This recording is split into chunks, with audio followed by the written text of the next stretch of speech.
안녕하세요, 에디터 몽키입니다. 애프터 이펙트에는 참 많은 기능들이 있는데요, 그 중에서 알고 있으면 무조건 퀄리티를 높여주는 꿀 기능들이 있습니다. 그래서 오늘은 퀄리티를 올려주는 스킬 및 기능들 중에서 3가지를 가지고 왔습니다. 첫 번째는 속도 그래프 정복하기입니다. 애프터 이펙트에서 부드러운 모션을 구현하기 위해서는 필수적으로 해야 하는 게 바로 이 속도 그래프인데요, 테스트를 하면서 하나하나 파헤쳐 볼게요. 컴포지션을 하나 만듭니다. 마우스 오른쪽 키 뉴 컴포지션, 크기는 1920-1080, 프레임 레이트는 23.976, 시간은 10초로 할게요. 확인. 그러면 컴포지션이 만들어지는데 제공해드린 자동차를 불러오겠습니다. 자동차 컴포지션에 놔두시고 S를 누른 다음에 스케일을 15%로 바꿀게요. 15%. 작아졌죠? 그리고 포지션은 P를 눌러서 350, 200으로 놔두겠습니다. 그리고 제공해드린 도장도 불러올게요. 도장도 밑에 놔두시고 스케일 여시고 50, 그리고 포지션 530, 700에 놔둘게요. 이렇게 놔두고 도장 레이어를 선택한 상태에서 컨트롤 D를 눌러서 복제합니다. 그리고 P, 두 번째 레이어는 오른쪽으로 놔둘게요. 이렇게 1370에 놔둘게요. 그리고 스케일, 얘는 20%. 이제 뭘 할 거냐면 이 3개의 이미지에 키프레임을 똑같은 방식으로 걸 겁니다. 자동차는 이동하는 거에 키프레임을 걸 거고요, 도장 1은 작아지는 거에 키프레임을 걸 거고, 도장 2는 커지는 거에 키프레임을 걸 겁니다. 0초에서 키프레임을 잡아 볼게요. 자동차 포지션에 키프레임 잡으시고, 그리고 도장은 둘 다 S를 눌러서 스케일을 엽니다. 그리고 키프레임 활성화 시키시고 2초로 가져갈게요. 인디케이터를 2초에 놔두고 자동차의 포지션을 쭉 늘립니다. 1500으로 만들어 볼게요. X값 1500. 그리고 도장 스케일은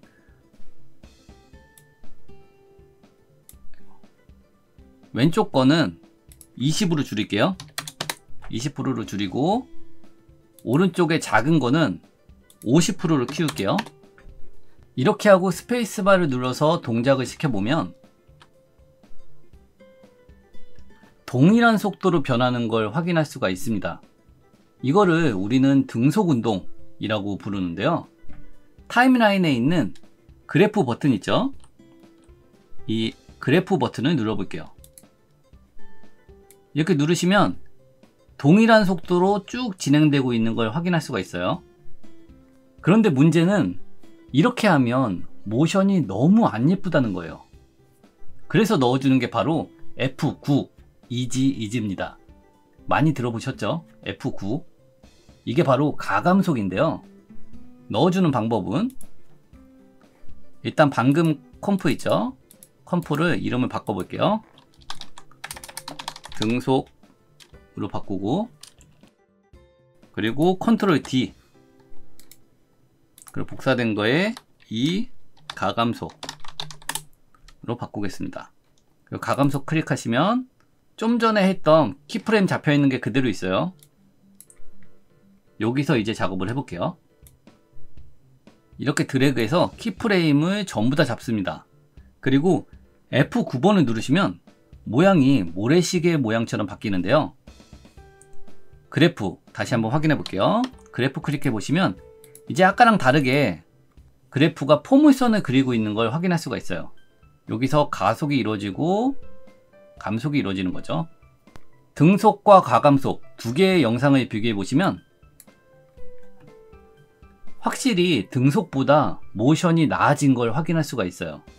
비교하니까 더 확실히 알겠죠? 그런데 F9 여기까지만 사용하고 계시다면 아직 초급자라고 할 수가 있습니다.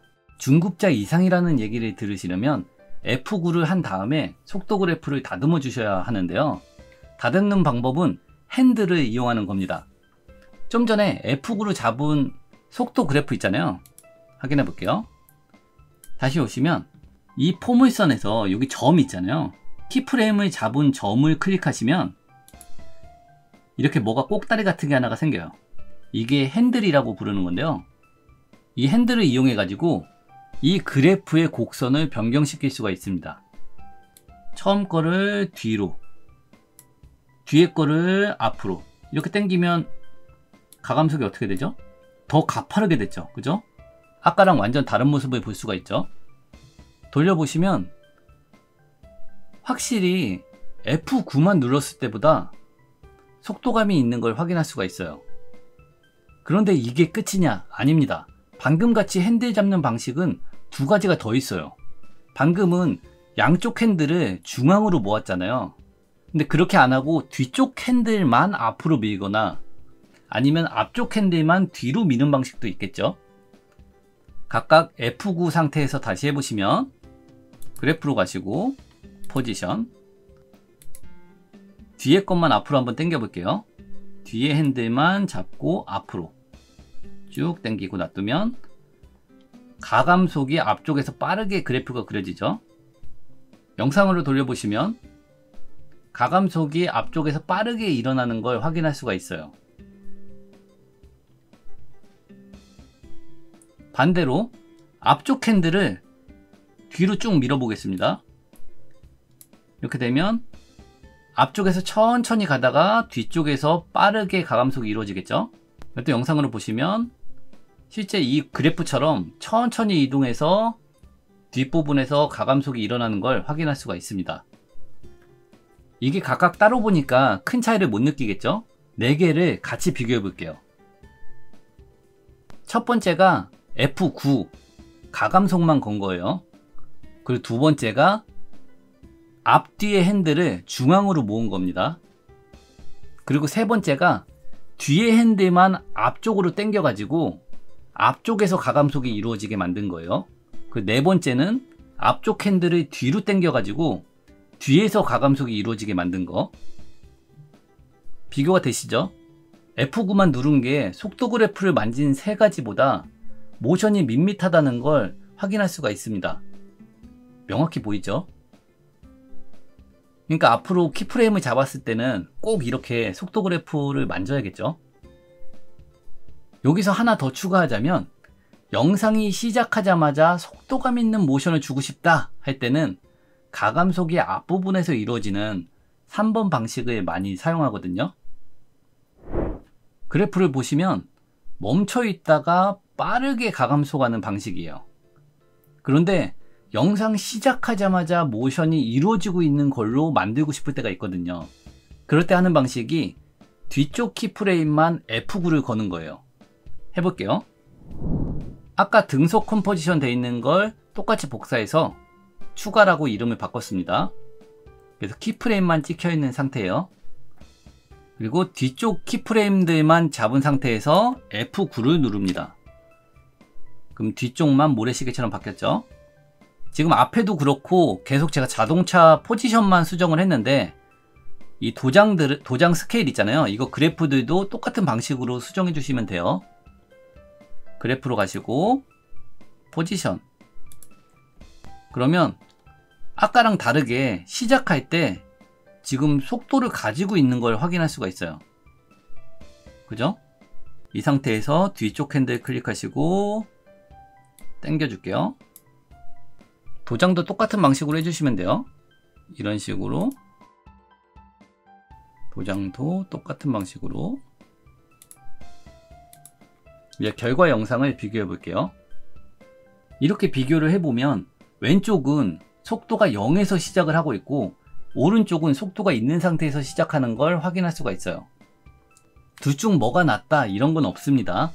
상황에 맞춰서 더 낫겠다 싶은 걸 쓰시면 돼요. 개인적으로 저는 이 두 개를 다 쓰고 있고요. 다른 방식들보다 월등히 많이 사용을 해요. 이거를. 오늘 한 이 속도 그래프 핸들 만지는 것만 가지고도 영상의 퀄리티가 엄청나게 올라가거든요.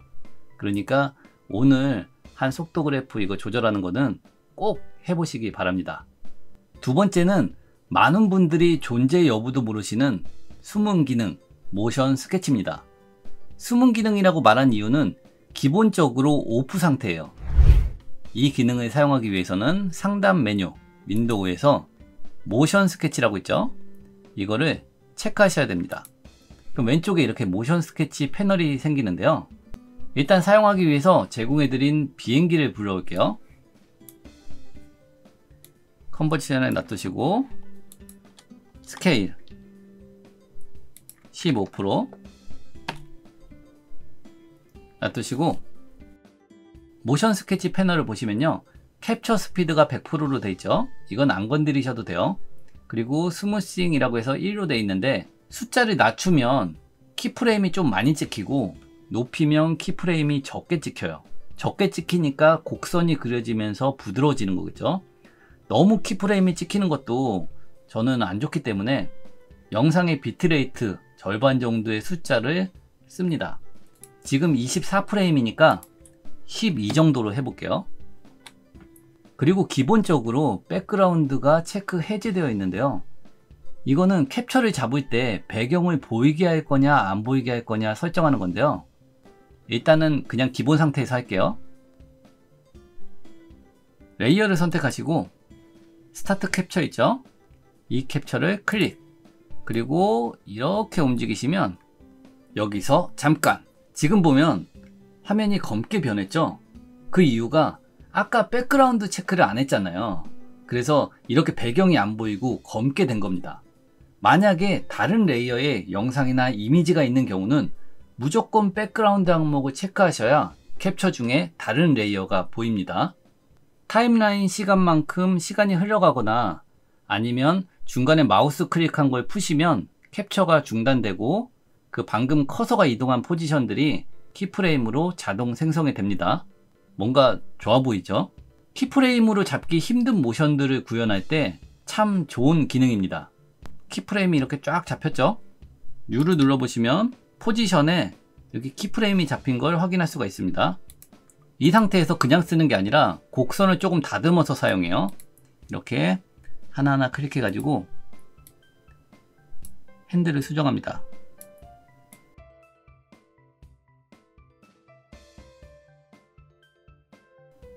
이러면 모션이 조금 더 다듬어지겠죠?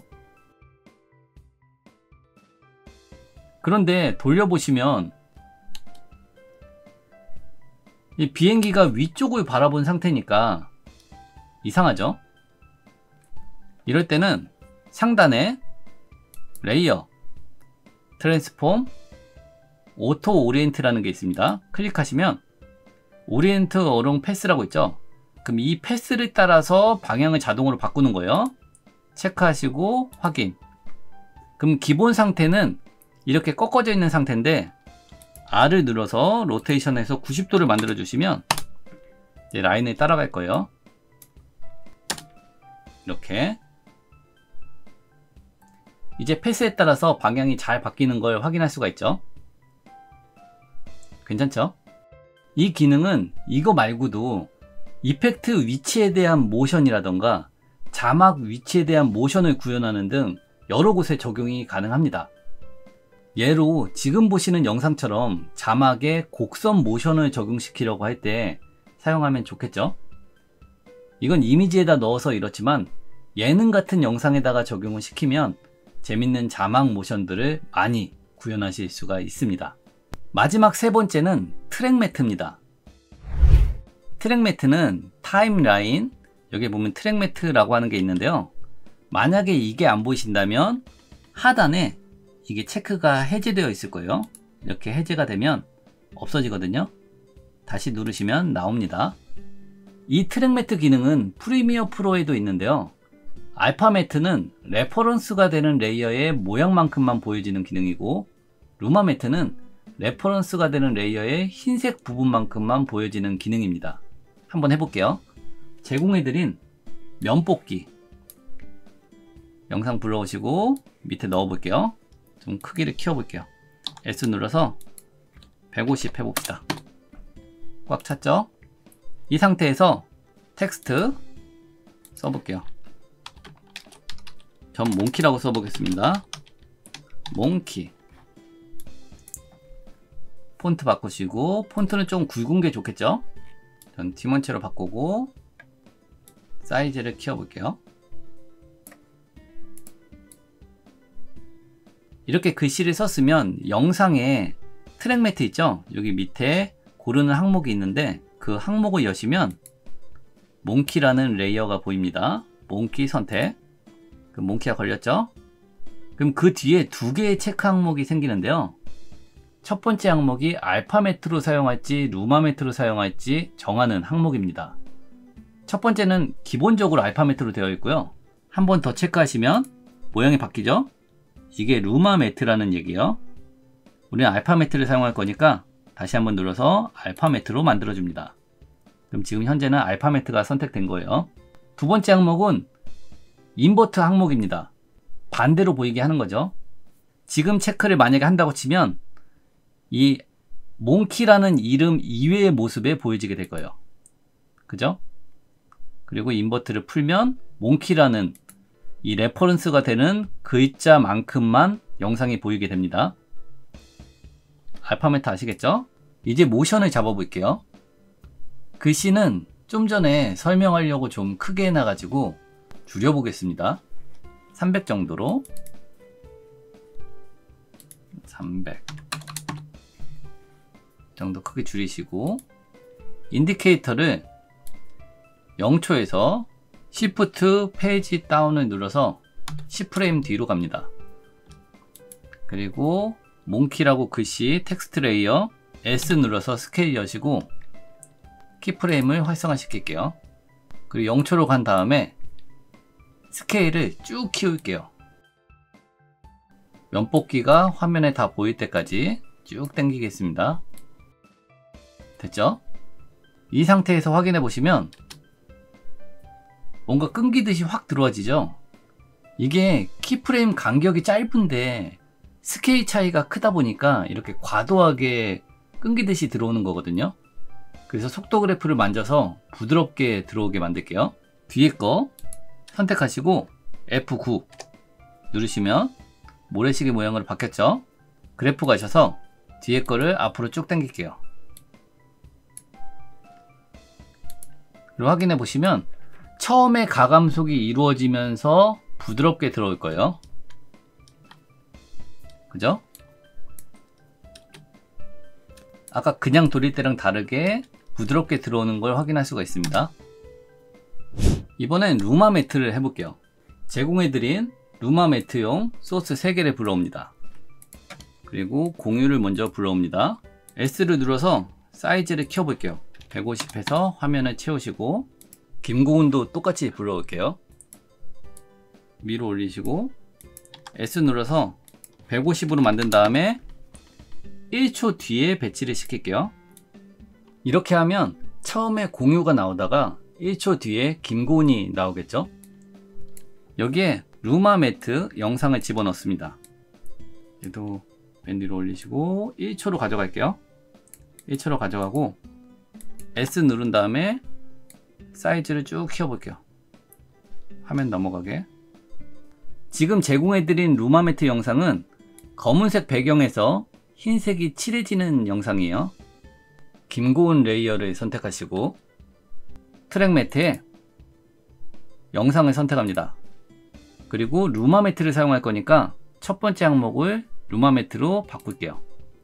이렇게 하고 돌려보시면 1초 뒤에 잉크 번지듯이 화면이 트랜지션 되는 걸 확인할 수가 있습니다. 알파 매트하고 루마 매트 잘 쓰면은 엄청 효율적이겠죠. 알파 매트는 모션 그래픽처럼 속도감 있는 감각적인 영상에 잘 맞고요. 루마 매트는 드라마 엔딩과 같이 감성적인 영상 트랜지션에 잘 맞으니까 꼭 한 번씩 해보시기 바랍니다. 어떠신가요? 3개밖에 안 했는데 벌써 고수가 된 느낌이죠. 아무쪼록 도움이 되었기를 바랍니다. 반응이 괜찮으면 2탄도 준비해 볼게요. 오늘 준비한 내용은 여기까지고요.